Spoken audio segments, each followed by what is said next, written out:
ಯಲ್ಲಾಪುರ ಪಟ್ಟಣದ ಪುರಸಭೆ ಆಡಳಿತ ವರ್ಗದವರು ಗೌರಿ ಹಬ್ಬ ಹಾಗೂ ಗಣೇಶ ಚತುರ್ಥಿ ಆಚರಣೆ ಮಾಡುವ ದಿನಗಳಲ್ಲಿ ಪಾಲಿಸಬೇಕಾದ ನಿಯಮಗಳು. ಪರಿಸರ ಸ್ನೇಹಿ ಮಣ್ಣಿನ ಚಿಕ್ಕ ಗಣಪನನ್ನ ಪೂಜಿಸೋಣ. ಮಾಲಿನ್ಯ ಮುಕ್ತ ಕೆರೆ, ಕಟ್ಟೆ ಹಾಗೂ ಜಲನಿಧಿಗಳನ್ನು ಸಂರಕ್ಷಣೆ ಮಾಡೋಣ.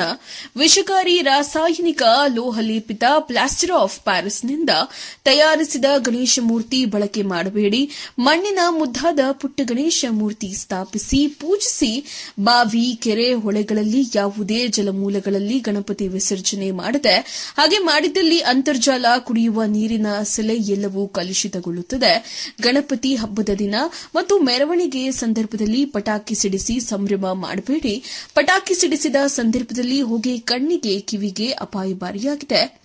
ಈ ನಿಯಮಗಳನ್ನು ಗಾಳಿಗೆ ತೂರಿ ದಿನಾಂಕ 8-9-2024 ಪಟ್ಟಣದ ವಾಸವಿ ಕಲ್ಯಾಣ ಮಂಟಪದಿಂದ ಪಟಾಕಿ ಬಣ್ಣದ ಸಿಲ್ವರ್, ಸುಟ್ಟರೇನು ಸುಡದೇ ಇರುವ ಪೇಪರ್ ಪಟಾಕಿಯಂತೆ ಸಿಡಿದು ಮುಖ್ಯ ರಸ್ತೆ ಇಕ್ಕಲೆಗಳಲ್ಲಿ ಎಲ್ಲೆಂದರಲ್ಲಿ ಬಿದ್ದಿರುವ ದೃಶ್ಯ ಎಕ್ಸ್‌ಪ್ರೆಸ್ ಕನ್ನಡ ಸುದ್ದಿವಾಹಿನಿ ನೋಡಿದರೆ ತಿಳಿಯುತ್ತದೆ. ಪುರಸಭೆ ಆಡಳಿತ ವರ್ಗದವರು ಪಟ್ಟಣದ ಬೀದಿಗಳಲ್ಲಿ ಸಂಚರಿಸಿ ಗಣಪತಿ ಮೂರ್ತಿಗಳನ್ನು ಇಟ್ಟಿರುವವರಿಗೆ ಎಚ್ಚರಿಕೆ ನೀಡಬೇಕೆಂದು ಆಗ್ರಹಿಸಿದೆ ಎಕ್ಸ್‌ಪ್ರೆಸ್ ಕನ್ನಡ ಸುದ್ದಿವಾಹಿನಿ.